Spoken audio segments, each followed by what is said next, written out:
Welcome everyone to Dusty Steel, the Dusty Steel channel, Dusty Steel Garage, DSG.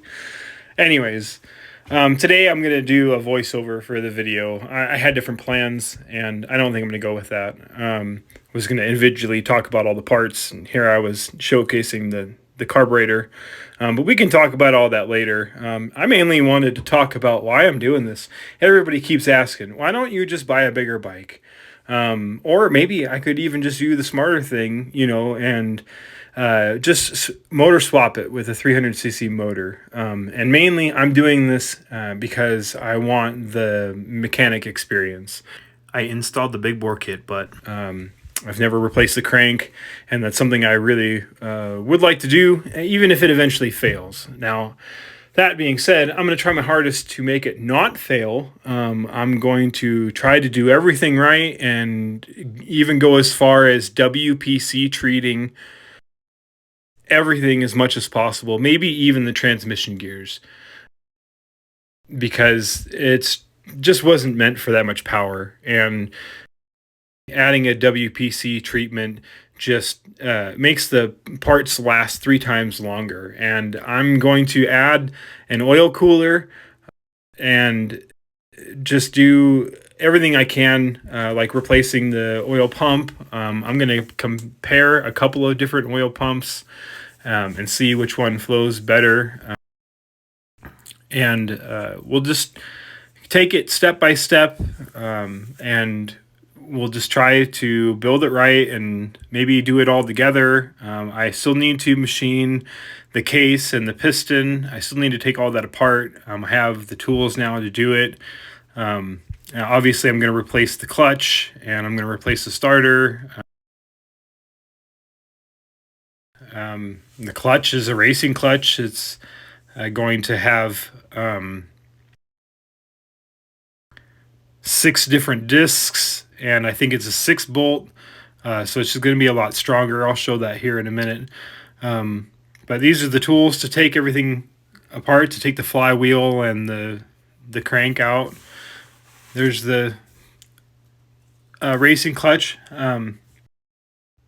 As you can tell in the picture, this is the JRC racing clutch. Looks pretty nice. We'll see how long it holds up. I really like it. It was pretty expensive, and I don't know how much better it is than just a Wiseco, upgrading the clutch discs to Wiseco. But here's also the crank.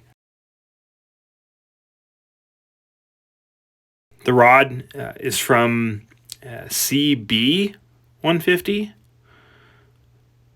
and then it uses the counterweight from the CRF150. Yeah, it says the CBF150G, I guess.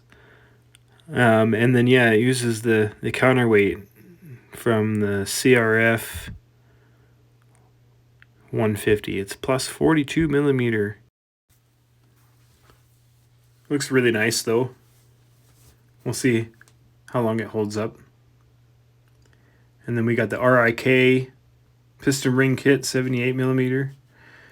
And here's the forged piston that I still need to have machined.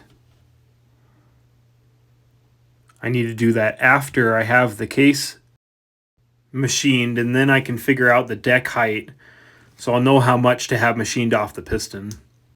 I have my first garage upgrade. I can't show you it yet, but it's going to help me clean up this mess. No excuses on my part, just being lazy and unorganized. So consider liking and subscribing to see that in a future video. Here, I'm going to try to fit this on here. Oh, wow, it's so much bigger. I definitely need to have the case machined. So I forgot that I also have this oil cooler that I'm going to add.